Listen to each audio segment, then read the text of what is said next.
Hey guys, welcome back to my channel. My name is Drielle, for those who don't know me, and I teach English as a second language and also as a foreign language. In today's video, I'm going to show you what it said in the middle of the music video of Anti-Hero. As I told you guys in the last video, this month is Taylor Swift month. So she just launched a new album called Midnight, and I am a huge fan of Taylor Swift, Swiftie.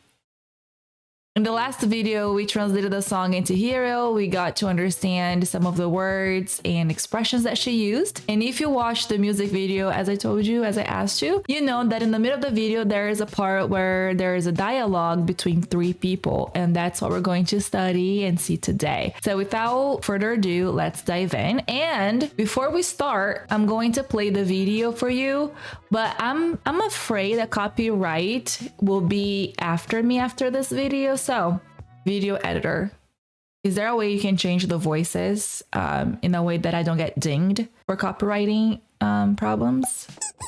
He's laughing up at us from hell. What? What does it say? It's the worst. But who got the beach house?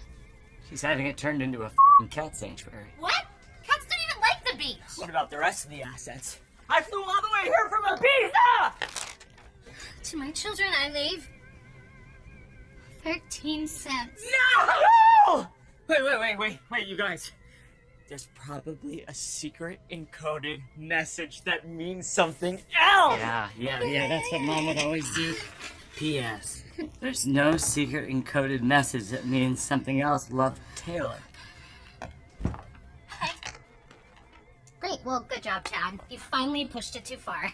What are you implying by that? I think she's implying that you haven't hesitated to trade on Mom's name. Excuse me? And do you not remember your book, Growing Up Swift? And your stupid podcast, Life Comes at You Swiftly, which I'm pretty sure you're recording for on your phone right now. Chad, come on! Chad! Okay, well, why don't you go cry about it at the country club that you name-dropped Mom to get into, Preston? And Kimber, you're literally wearing her clothes right now. No, I'm not. That's from Fearless Star 2009. Okay, well, you know what? We were very, very close. I miss her. We were so close. Okay, I'm just gonna say it. I think she killed her. You've gone too far! Okay, Kimber was the last one with her! She didn't fall off that balcony! She was fine! I love that last part. I memorized that last part. So the first part, she's laughing at us from hell. That's what he says right in the beginning when he's reading the will. So here you see the testament. It's another word for will. Testament is whenever you leave your belongings to someone specific after your death. So here she just left a testament saying where her belongings should be placed or given to. So when the person says, you know, what does it say? What does it say? And you see here that they don't pronounce all of it. What does it say? It's very fast. What does it say? And someone replies, it's the worst. But it's the worst. What's that? Oh, it's the worst thing could have happened, or like it's not good, it's the worst. So here you're really just emphasizing that the situation is not good, is bad, it's the worst that could have happened. And then someone else goes, but who got the beach house? So in English and also in all languages, you have some sort of words that you can classify into different topics. You have verbs, nouns, you have adjectives, adverbs. Adjective we use to describe the subject.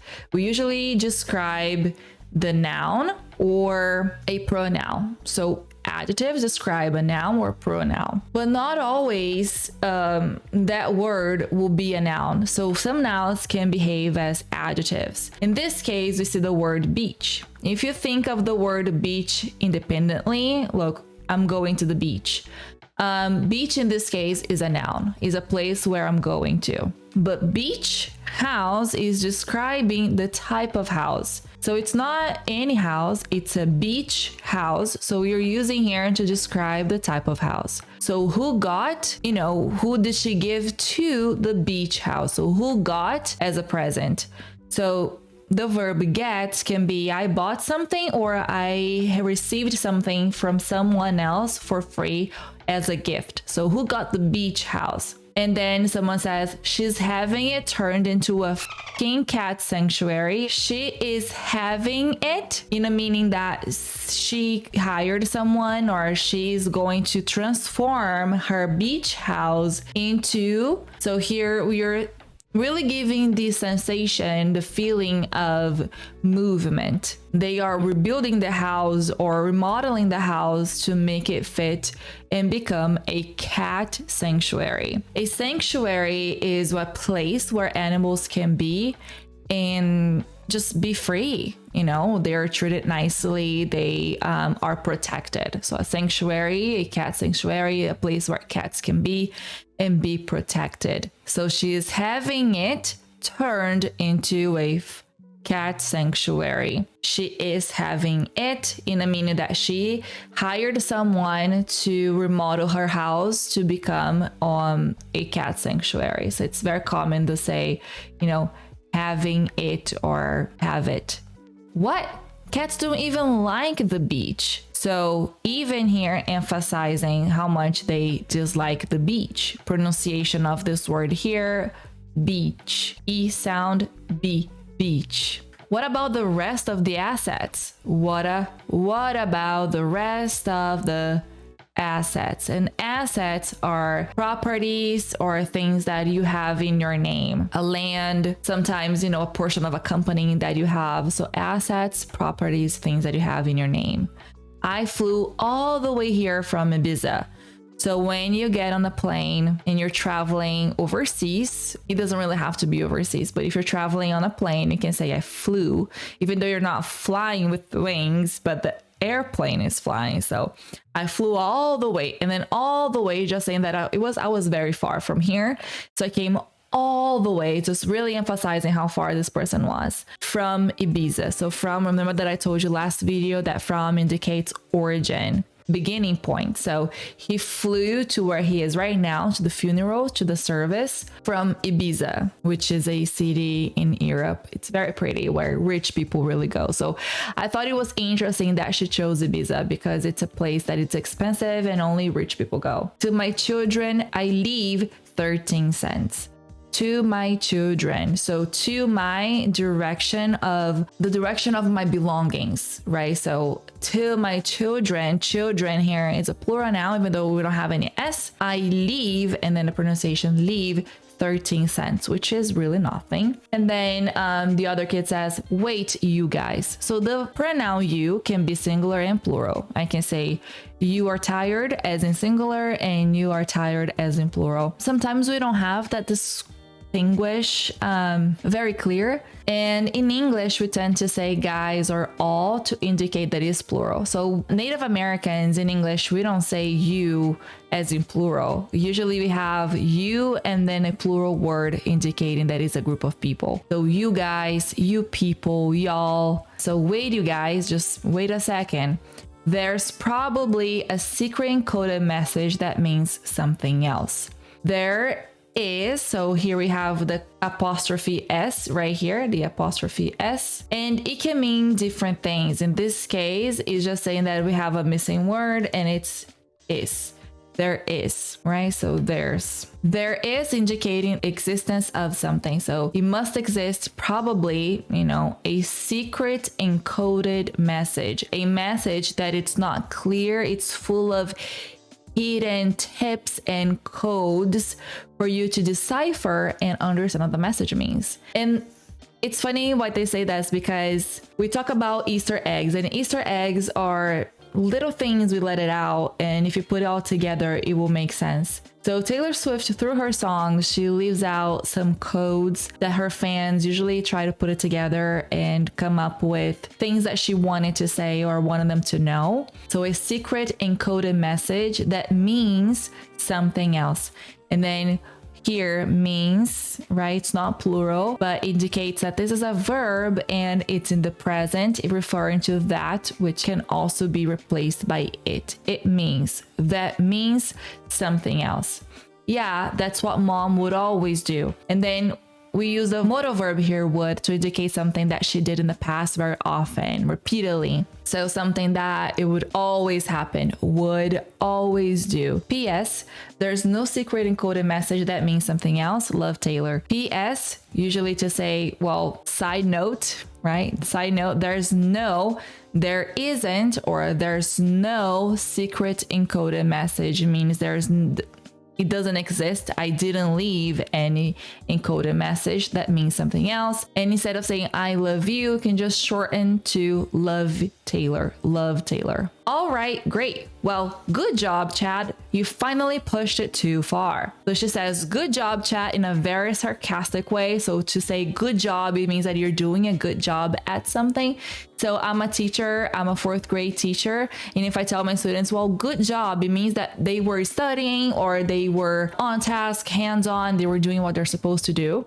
But if I say, well, good job, that is very sarcastic. So you just have to read the intonation there. So good job, it means that you didn't do a good job. You finally pushed it too far. So you finally have gone too far. Is to do something in a way that it was not necessary. So you push it too far. You went too far. It means that you should have, cut it short. So you pushed it too far. What are you implying by that? So to imply is to say something without saying that something. So if I say you're fat, I'm not implying anything here. I'm just being very straightforward saying that you're fat. But if I say, well, you look a little round.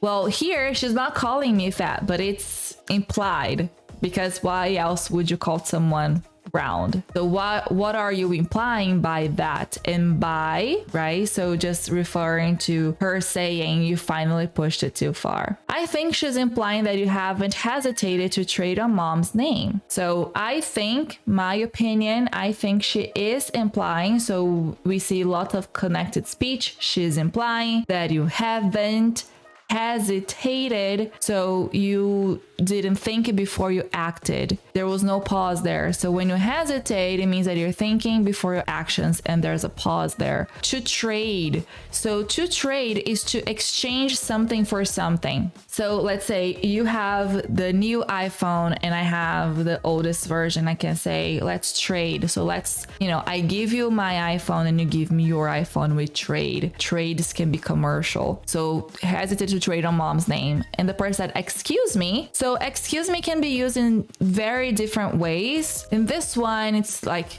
I'm sorry, like, excuse me, what did you say? Like, excuse me. Not in a way like, excuse me, I'm gonna pass, or excuse me, I'm sorry. Just like, what did you just say? Excuse me? Do you not remember your book Growing Up Swift? So do you not remember, or don't you remember? Here, I think he announced all the words just because he really wanted to emphasize that, do you not remember? And so now they're doing puns with the word Swift, which is also Taylor Swift's last name, Swift. And Swift, it's a real word in English, and it means a bunch of things. In this case, growing up in a fast-paced, so I really pulled the dictionary here because there are many uses. So it can be both adjective, adverb, and noun. So happening quickly or promptly. So growing up swifty or swift. So moving in a high speed. And then they keep saying, and your stupid podcast, life comes at you swiftly. So here we are just describing the growing up swift. And then here swiftly, which also means fast and a fast pace, but describing really the verb, which referring to life comes at swiftly, which I'm pretty sure the word pretty not mean that's beautiful, but emphasizing the sure. You can say whenever you're really sure of something, I'm pretty sure you're recording for on your phone right now.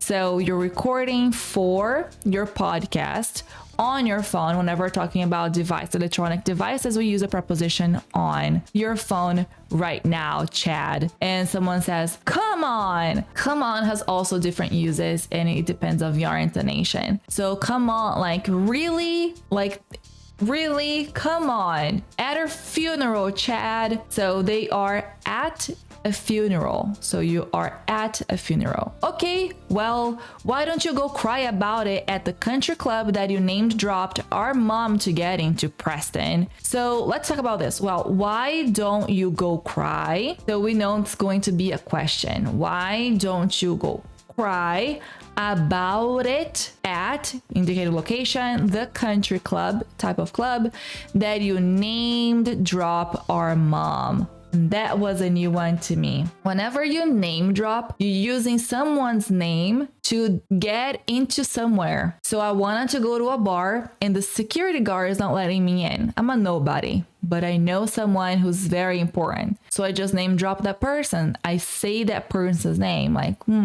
I know Preston, and Preston might be the owner. So I named drop someone else's name to get into that place. So he used Taylor Swift's name to get into this country club because it might be high elite or society club. And Kimberly, you are literally wearing her clothes right now. So you are literally, it's not even like, because when you're literal, it's really actually happening. It's what you're saying, it's happening. So you're literally, and when I say slowly like that, it just feels weird. Literally wearing her clothes right now. And she goes, no, I'm not. And then the guy next to her says, that's from Fearless Tour 2009. Fearless is one of the albums that she had launched many years ago, and she did a tour using those same clothes. So that's from Origin, Fearless Tour 2009. Okay, well, you know what? So in English, we don't always say, do you know what? We don't have to say, do you. In informal English, we say,